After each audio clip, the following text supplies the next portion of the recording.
Hello again, welcome to another show. This is a double bill of Wes Anderson films. From his new one, French Dispatch, and an old one, Moonrise Kingdom. Now, Moonrise Kingdom's not that old a film. Moonrise Kingdom came out after Fantastic Mr. Fox. But it was a film that came out after Fantastic Mr. Fox and before Grand Budapest Hotel, which got all the raves, got all the, oh, that's just a genius type of thing. Which it deserved. It's a really good film. But Moonrise Kingdom's also a really good film. But it got the kind of sniffy. We gave Wes Anderson some great reviews in his first four films, and now we're a bit sniffy about him type of thing. It was in that period in the late 2000s. Because it made the one in India, that Darjeeling Limited, which I don't think was very good. I think that was this kind of body double type of film where he was a director into his old habits so much that they were always imitating themselves. But he came back hugely with Fantastic Mr. Fox and then with Moonrise Kingdom. So this is part of his bounce back. But I think I always felt in reviews they were pretty positive, but I also felt there was a kind of slight blowback. Like, it's not as good as the early stuff. It's like, we'll be a bit sniffy about it still. So that's his kind of reputation. It's like not top level. Well, it is. It's really good. Now, Moonrise Kingdom is about these two children, or teenagers, who have decided to run away with each other in the 60s.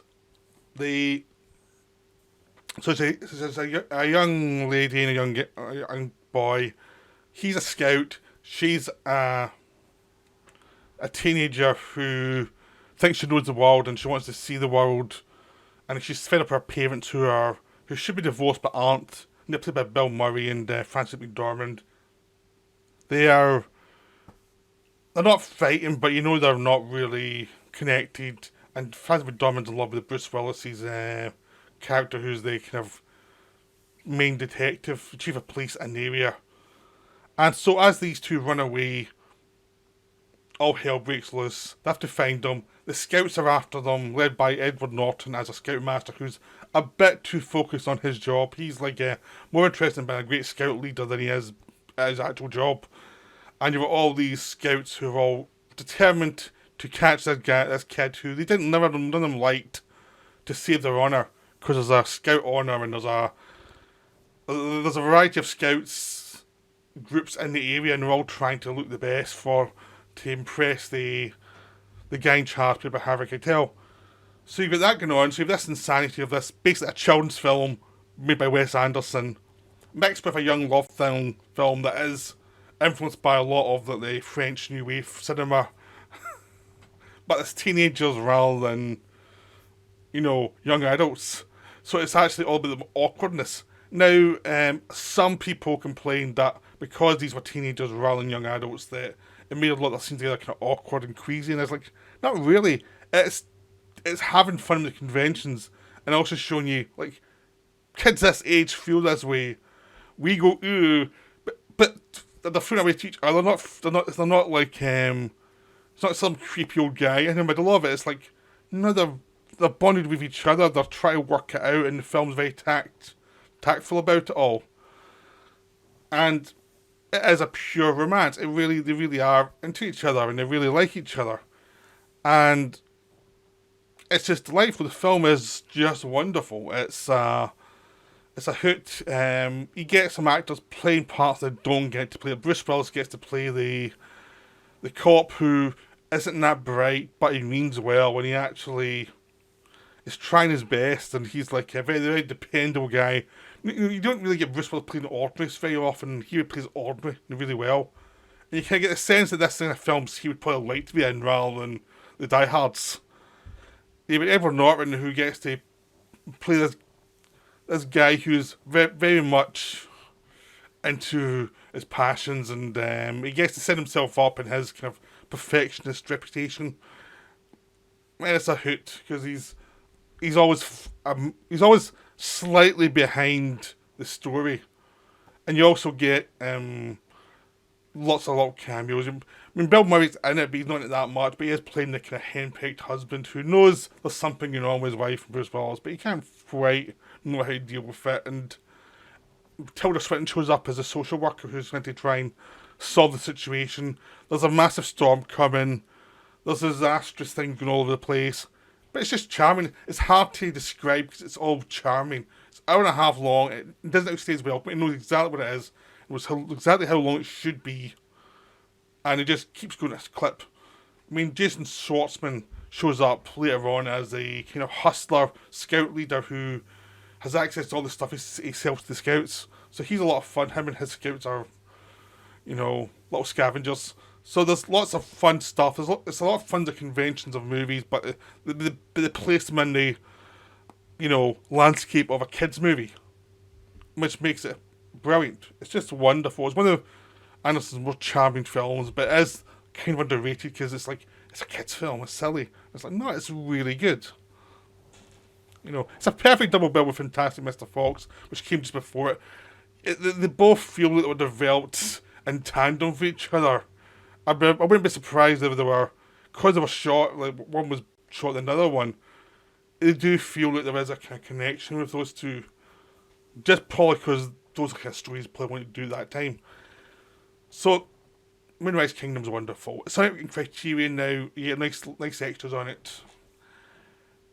His new film, The French Dispatch, has just come out, and it's one of the COVID casualties where it came out, it did okay. It's already on VOD. I mean, that's how I saw it. I was surprised. I thought it'd be next year before I saw it. And then suddenly it popped up on iTunes, and I was like, wow, I'll have to watch this now. Great. I just wrote it off as, I won't see it till next year. And it's wonderful. I watched the projector. It's great. It is an anthology film. Basically, one anthology films is the 3 stories plus an introduction and wraparound. And the wraparound is a French Dispatch paper, which is a paper run by a Bill Murray's character who is an expatriate who moved to France to this town called Ennui, obvious joke, and to get an introduction by Owen Wilson, who actually takes you around the town, shows you who everyone is, because he's the kind of travel reporter who hangs out in all the city districts. And then you get the 3 stories from 3 different writers on the paper. And this is the final one that's going out because it's framed with the idea that Bill Murray's character has just died. And as soon as he dies, the paper is going to fold. And so this is the final one. And he's already chosen the stories, but he's died. So it's kind of them reading the stories for the final edition of the French Dispatch. And it's set in the 70s. So it means that the story can cover the 70s or further back into the 70s, so they can have quite a lot of range. And like Moonrise Kingdom, it is a take on a certain type of movie, which is an anthology movie, but also the kind of French crime film, which there are a lot of. There's a lot of French films, like directors went to France and made like crime films, or even like John Frankenheimer made like Ronin and French Connection 2, which are both set in France. There's a lot of French crime films. I mean, you've got Melville, everything else. It's obviously a pastiche of all that. It's a pastiche of French films about artists as well. There's all sorts of pastiches going on here. And it's an anthology, so it's based on Wes Anderson's Amicus film. So you've got both of those type of films in here. They're all wonderfully done. So, the first major story is about an artist played by Benicio del Toro, and he's an artist who, a guy who grew up rich, was disconnected to the world, ended up in jail for a long time, and became a great artist as he develops a love affair with one of the prison guards and starts to paint her. And because Adrian Brody, who plays this French art seller who's also in jail for a short time for some deal going wrong, he sees the paintings and starts to proclaim this guy as a genius.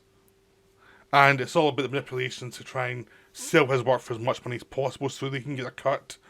And it's all a parody of the art world. It's also a look at like the kind of tensions within a person who's an artist, even doesn't understand what his art means. It's just an outpouring of himself. So, I mean, the interesting thing about Wes Anderson is he can both do the pastiche and the genuine emotion below it at the same time. It's like both things exist. It's like the characters can understand their passions are futile, but it doesn't make them less real. That's what the thing Moonrise Kingdom's also good at, is like, the idea of these two young kids running away from home is a cliched story, but it always treats it as real. It treats it as a real emotion, even though the dynamics of the story is absurd. Same thing here. With the artist, there's lots of silly stuff going round, a lot of cameos with different famous actors in it, but it is basically a story of Benicio del Toro's artist's character and the guard, played by Leah Seydoux. I butchered that name. And she's terrific as well. It's just those two, how they look at each other. And she's much more cynical and much more of the world than he is. And he is in love with her, but only in his own way. He can't really find a way to express it outside the art. And it's about how this kind of thwarted love story exists through art, and only through art. Really, ultimately.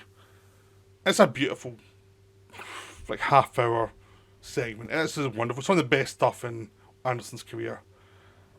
But the other two stories are also really terrific. But I just liked that one more than the other two. So, there we go. The next one is Frances McDormand as this. The story of the first one's actually told from Tilda Swinton, who worked for an art dealer as well, and she came into the story halfway through, and she's now a writer for French Dispatch, so she's telling the story of this great artist. The second one is told by Frances McDormand, who's an artist who is more, not an artist, a writer who's more writing about the world around her, and more of a serious writer, and she has no children, she has no lovers, she's a serious writer. She starts to get involved with the student rights in the late 60s, and it's all about the students and their great passions to tell off their parents' generation and do not compromise. And it's also it's a look at that, and it's also a look of where passion takes you.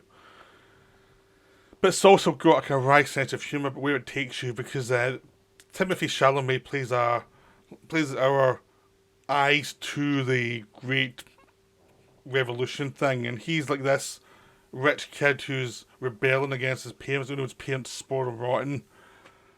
And then he has an affair with McDormand's character, but he's also in love with this other girl student who's also has the same thing as him, same passions he has.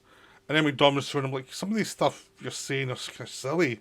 Like, you have to re-edit some of this stuff to make sense of it, and it's kind of about reality hitting against the idealism of youth. And it's also like the idea of the adults just having to deal with the youth and some of their more stupid, ideals. Because it takes their ideals as valid but also stupid at the same time. It shows you, like, yeah, you have to encourage youth to actually experiment and try things, but you also have to knock them down when they're being really dumb, which is something we don't do nowadays. But this film's about them getting knocked down and shown, like, you have to have some sort of common sense, but it also has a very kind of wistful ending that really ties the whole thing together. And it's not a wonderful little story within this frame. It is just wonderfully done, and it is very genuine and beautiful. The third one's the most comic one. This is from Jeffrey Wright's character, who's a writer, a black gay writer, found himself in France, and, he was bailed out of jail by Bill Murray's character, and now he's writing stuff for them. And he's telling different stories, and to some interview he tells a story about this kidnapping of the chief's son by these criminals, and how they got the son back, and it involves, like, a brilliant chef, a car chase all done in animation, and, lots and lots of odd little characters from the different police, and also some odd criminals, led by Edward Norton as this guy who comes down from a balloon to kidnap the kid in the first place, and it's all very cartoonish. It is the slightest of the bunch. I mean, Willem Dafoe shows up as a guy they're trying to get out of jail. It's more cartoonish than the other two, but it's perfect for the end because it is the funniest of the three, and it gets you out with a smile, which is what it's really needed to do. So this is also a really good mix of stories, because each one has a different feel. The first one's probably the darkest, because you get the introduction, then you get the darkest story, which probably takes the most time, but they do that at the point where you're still building up to what the film is. The second one has moments of darkness, but it's also a lot lighter, and the third one's the most flimsy and silly. But each one has the moments of darkness, and each one has the moments of light. But it's a really well paced film. Has a really wonderful setup and a really wonderful set of payoffs throughout, and it always keeps you interested in what's going to happen next and next. It is just a wonderful film, very underrated. I feel this one came out, was reviewed. Yeah, it's not a good Wes Anderson movie, and then was moved on from. I don't think it really got the attention it deserves, which is a real shame because it is a wonderful little film. But I don't want to go any more about it. It's just one of those films to see. It's really well done.